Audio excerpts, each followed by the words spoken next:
I take offense with this film's title because Ocean's 11 is actually a lie. We have Danny Ocean and then 10 other people. There's not 11 other people. Danny Ocean is actually part of that 11. So in actuality, it's not Ocean's 11, it's Ocean's 10. This movie should be called Ocean's 10 or 11 Thieves Walk Into a Bar.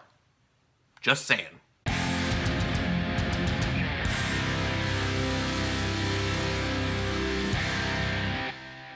Ocean's 11 with letters. Because the original Ocean's 11 actually used the number 11. Big difference. Ocean's 11 was released in 2001 and was directed by Steven Soderbergh, who has directed such films as Aaron Brockovich, Contagion, Traffic, and Behind the Candelabra. The film stars George Clooney, Brad Pitt, Matt Damon, Andy Garcia, Julia Roberts, Bernie Mac, Casey Affleck, Don Cheadle. Shoot, I was trying to do that all in one take.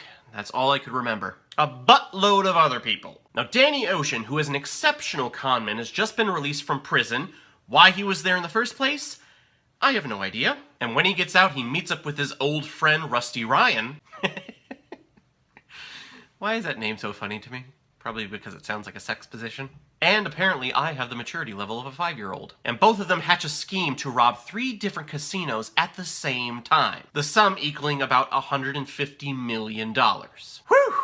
That's a lot of cash. Now, all of these casinos are owned by the same person, Tony Benedict, played by Andy Garcia, who apparently is a badass casino owner. Now, why does Danny want to go and rob from Tony Benedict?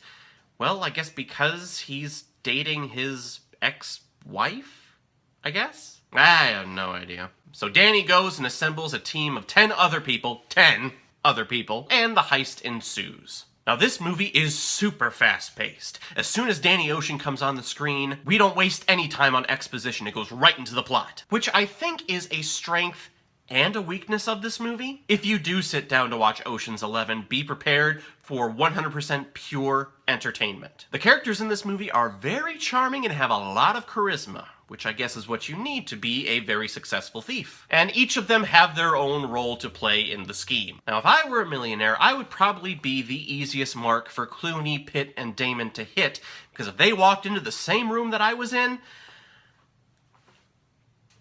yeah, I'd be entranced. And that's coming from a heterosexual male, but you know what? I can't help it. Do you know how much charm and charisma these 3 have? Casey Affleck and Scott Caan, I'm not entirely sure how to pronounce it, but they were great as the twin brothers. Don Cheadle plays a very snarky British dude, and I keep getting Carl Reiner confused with Frank Langella. I mean, come on. Look at that. They're almost identical. And it's always nice to see Bernie Mac pop up on screen again. God, I miss that guy. He was funny. This is a straight-up heist movie. Nothing more. But upon multiple viewings, I think that might be what hinders this movie. The biggest thing I kept asking while watching this movie was, why? Why do you want to rob these 3 casinos? Why were you in prison before? Why did your wife leave you? Why is your wife dating Mr. Benedict? These questions are never answered, and if that doesn't bother you, then you're probably going to have a great time with this movie. But for me, I would like at least a little reason as to why I'm rooting for the protagonist and why I'm rooting against the antagonist. Like, why is Mr. Benedict portrayed as such a bad guy? He doesn't kill anyone, he doesn't beat up any innocent civilian, he doesn't steal from anyone. Actually, he seemed like a very successful businessman who made it honestly to the top of the mountain, and is very respectful of his employees, from his casino floor manager all the way down to his lowest paid valet. Seriously, he seems like a great guy. The only thing going against him is that he's dating Tess Ocean, but it seemed like they met under good circumstances. We don't know if Tess was having an affair on Danny Ocean with Mr. Benedict.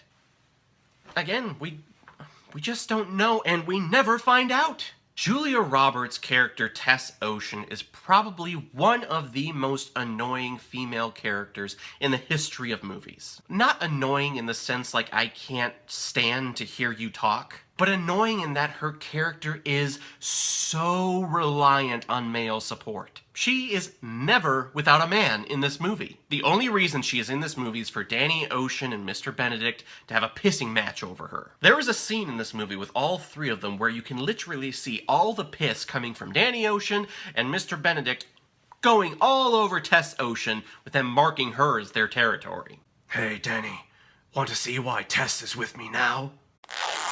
Yeah, that's right, look at it. Look at it, Danny. Yeah, I can see that, but let me just get mine out here. Yeah, that's right. Mine comes with a bat signal because he used to be Batman, you little prick. Are you sure you want to be with him over me? I'm so hot right now. She is just there for the boys to fight over. Nothing more. It's almost comical. Now, the only reason why this film should be called Ocean's 11 was if Danny Ocean included the cameramen in that group as well. All of the great heist movies in history use the camera as an assailant in their crime. Sometimes the audience sees something in this movie that makes you think, oh my god, they're not going to be able to pull this off. But then the camera shows later that this was all part of the plan. Wow, that line kind of made me think of Heath Ledger's The Joker. Because it's all part of the plan. So to the real Ocean's 11, including the cameraman, great job. Guys, in the end, Ocean's 11 is a fun, fast-paced, charismatic heist movie that is an absolute joy to watch. And if you just want to see 11 strangers come together to steal from this rich guy, then this movie is absolutely for you. Don't come looking for strong female characters, though. There are none here. And because of that last reason, I'm going to have to give Ocean's 11 3.5 out of 5 Blu-rays. Alright, here comes my favorite part in my videos, where I pick which movie I'm going to be watching next. Let's take a look. Teenage Mutant Ninja Turtles 2! Secret of the Ooze! I absolutely loved this movie as a kid, and from what I remember, I think it's my favorite of the trilogy. This one with that awesome Vanilla Ice song, Ninja, Ninja, Rap, Ninja, Ninja, Rap. Ow. I think I tweaked something on that one. So guys, have you seen Ocean's 11? What did you think about it? Or if you've never seen it before but you stumbled across it because of this video, please comment below, let me know what you thought about it. And when you're done commenting, please like and subscribe to my channel so that you know the next time I'm going to be posting my next movie review. So everyone, I will see you next time with Teenage Mutant Ninja Turtles 2 Secret of the Ooze. In the meantime, be well, be good to each other, and go watch a movie. Take care, guys.